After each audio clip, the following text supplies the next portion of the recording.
श्रीराम समर्थ.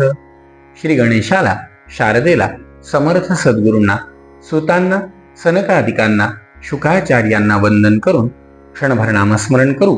श्रीमद भागवत सारामृत कथेचे श्रवण करू. ओम नमो भगवते वासुदेवाय.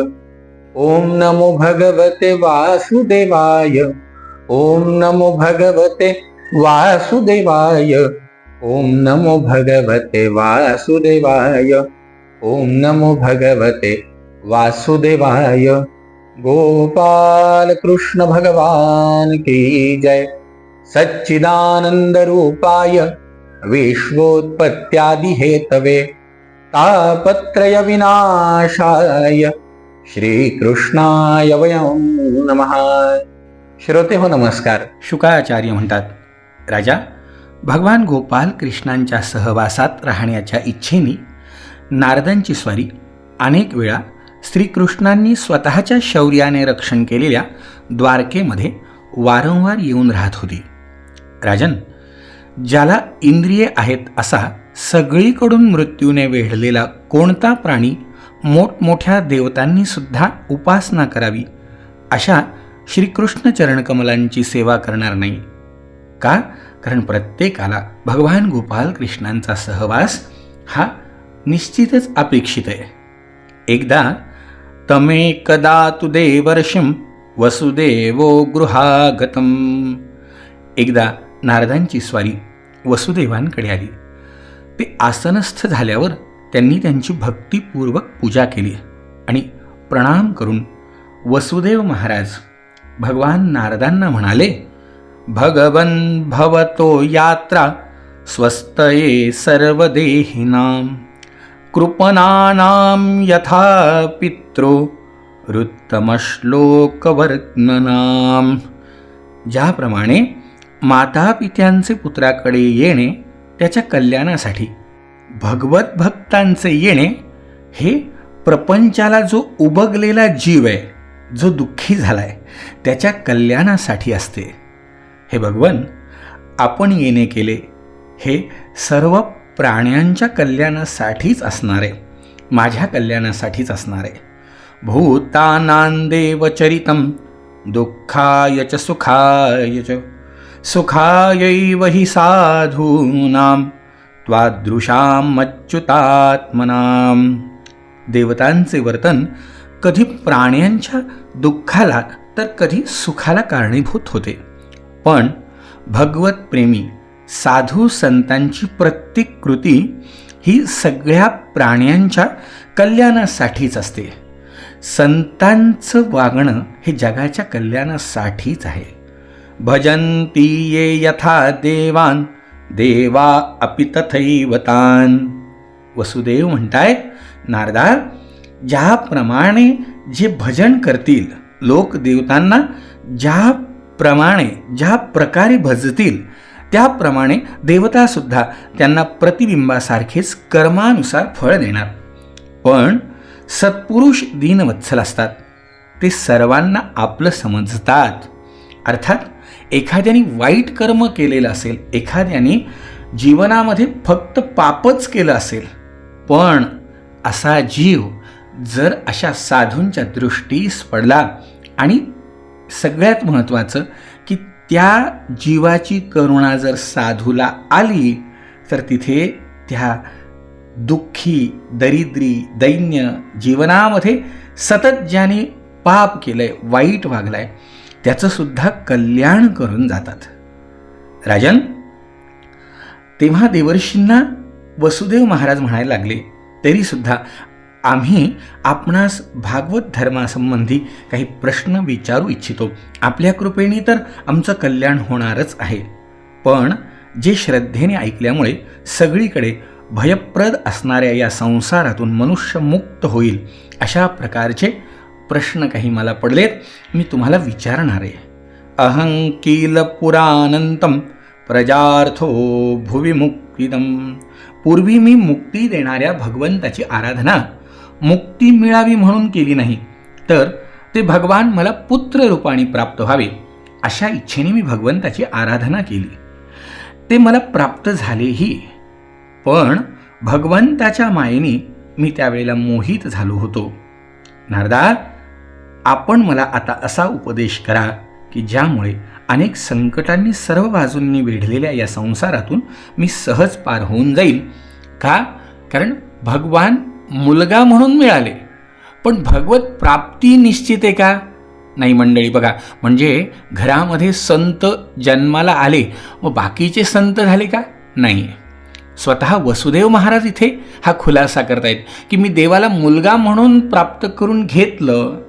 आता माझा मुलगा देव आहे, पण तरीसुद्धा माझी मुक्ती किंवा माझं कल्याण, मला भगवत प्राप्ती ही माझ्या कर्मानुसार असणार आहे. मी यांचे वडील आहे, भगवंताचे पिता आहे, म्हणून मला मुक्ती आहे का? नाही मंडळी.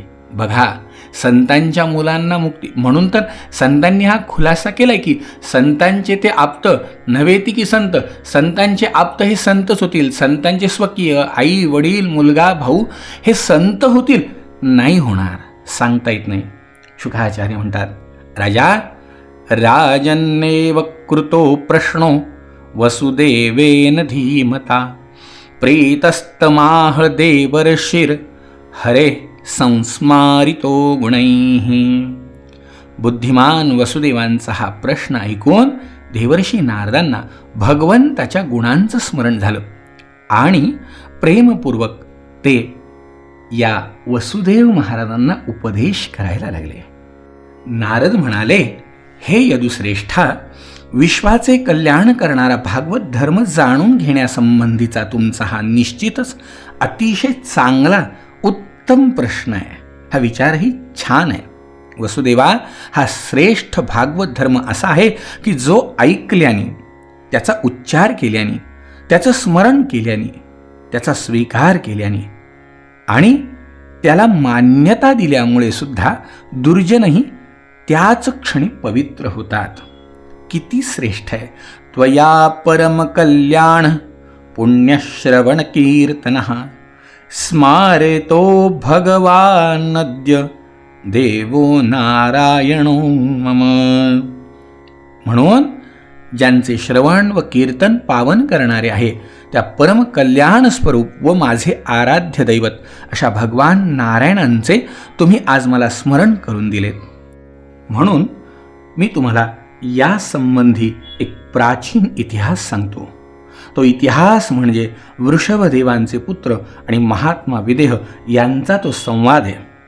वसुदेवा, प्रियव्रतो नाम सुतो मनो स्वायंभुवस्यः. स्वायंभुव मनुचा प्रियव्रत नावाचा पुत्र, त्याचा पुत्र अग्निध्र, अग्निध्रचा नाभी आणि नाभीचा वृषभ. वासुदेवांचा अंश असणाऱ्या त्यांनी मोक्ष धर्माचा उपदेश करण्यासाठी हा अवतार धारण केलेला होता. त्यांना 100 पुत्र झाले आणि ते सगळे वेदांमध्ये पारंगत असे पुत्र झाले.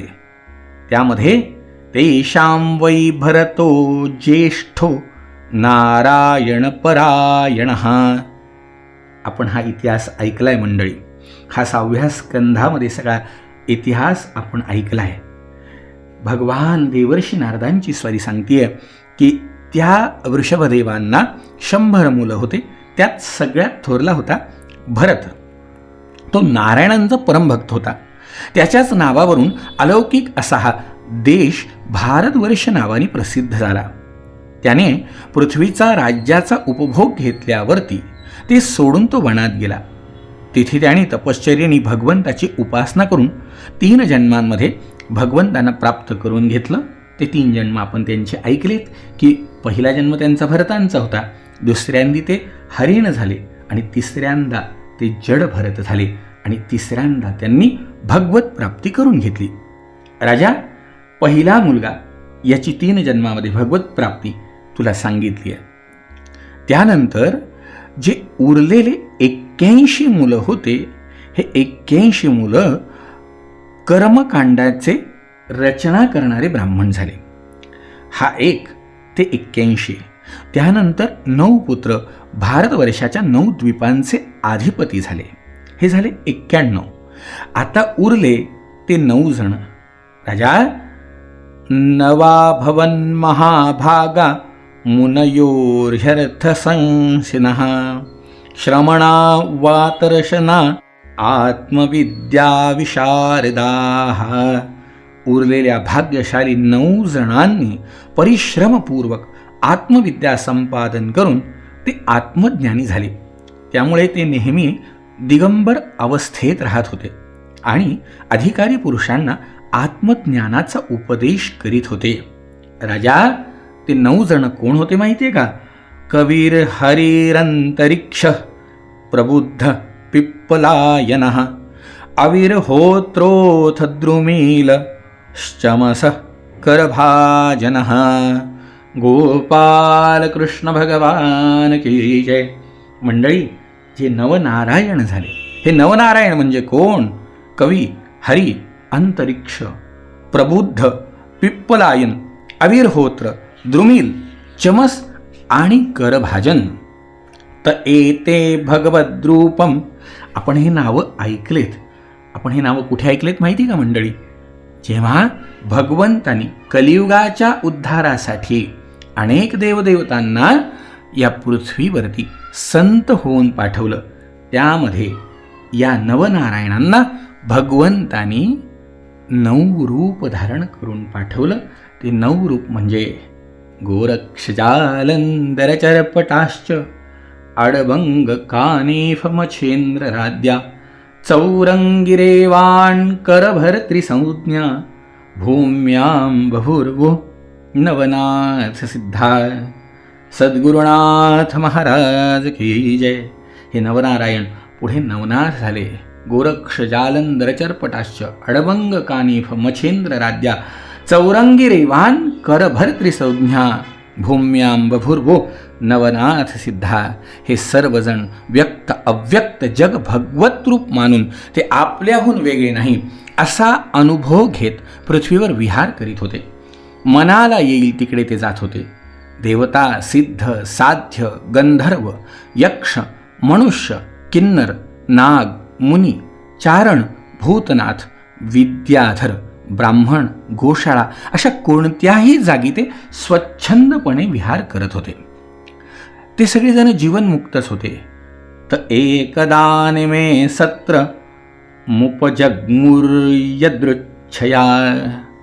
ते एकदा या अजनाभ वर्षात ऋषींच्या द्वारे चालू असलेल्या महात्म्या निमीच्या यज्ञात योगायोगाने जाऊन पोहोचले. ते भगवंताचे परमभक्त आणि सूर्याप्रमाणे तेजस्वी होते. त्यांना पाहून यजमान निमी, अग्नी आणि ऋत्विज हे सगळेजण त्यांच्या स्वागतासाठी उभे राहिले. ते भगवंताचे परमभक्त होते असे जाणून विदेह राजाने त्यांना यथायोग्य आसनावर बसवलं आणि प्रेमाने त्यांची विधिपूर्वक पूजा केली. ते 9ही योगेश्वर आपल्या अंगकांतीने सनकादिकांच्या सारखे तळपत होते. विनयपूर्वक त्यांना नम्रतेने हात जोडून प्रश्न विचारायला सुरुवात केली. मन्ये भगवतः साक्षात पार्षदान्वो मधुद्विषः विष्णोर्भूतानि लोकानां पावनाय चरन्तिः. मी तर असं समजतो आपण सर्वजण मधुसूदन भगवंताचे पार्षदच आहात, कारण भगवंताचे भक्त लोकांना पवित्र करण्यासाठी सर्वत्र फिरत असतात. दुर्लभो मानुषो देहो देहिनां क्षणभंगुरः तत्रापि दुर्लभं मन्ये वैकुंठ प्रियदर्शनम. जीवांना मनुष्य शरीर प्राप्त होणं कठीण, शिवाय ते क्षणभंगुर. अशा या देहात भगवंताच्या भक्तजनांचे दर्शन आणखीनच दुर्लभ. खरंच काय माझं भाग्य, विदेह राजा बघतोय, आपलं दर्शन झालं. म्हणून हे त्रिलोक पावन महात्म्यांनो, आम्ही आपणास आमच्या परम कल्याणासंबंधी विचारित आहोत. कारण या जगात अर्धाक्षण झालेल्या सत्संगात सुद्धा मनुष्याचा फार मोठा लाभ आहे. आम्ही ऐकण्याचे अधिकारी असलो तर आपण आम्हाला भागवत धर्माचा उपदेश करावा, कारण त्यामुळे प्रसन्न झाले असता भगवान शरणागत भक्तांना स्वतःला सुद्धा देऊन टाकतात. अशी त्या भगवत भजनामध्ये ताकद आहे, त्या भागवत धर्मामध्ये अशी ताकद आहे. तर माझी इच्छा आहे की आपण आम्हाला हे ज्ञान सांगावं. देवर्षी नारद म्हणतात, जेव्हा विदेह राजाने अशा प्रकारे विनंती केली, एवं ते निमिना पृष्ठा वसुदेव महत्तमाः. वसुदेवा, निमीने जेव्हा त्या महात्म्यांना असा हा प्रश्न विचारला, तेव्हा त्यांनी अतिशय प्रेमाने त्या प्रश्नाचा सन्मान केला आणि सदस्य ऋत्विजांच्या बरोबर बसलेल्या राजा निमीला त्यांनी अतिशय उत्तम उपदेश केला. मंडळी, हा उपदेश नवनारायणांनी अगदी 9ही जणांना राजाने विचारलेले प्रश्न आणि राजाला 9ही जणांनी दिलेले उत्तर आपल्याला ऐकायचेत उद्याच्या भागामध्ये. जय जय रघुवीर समर्थ.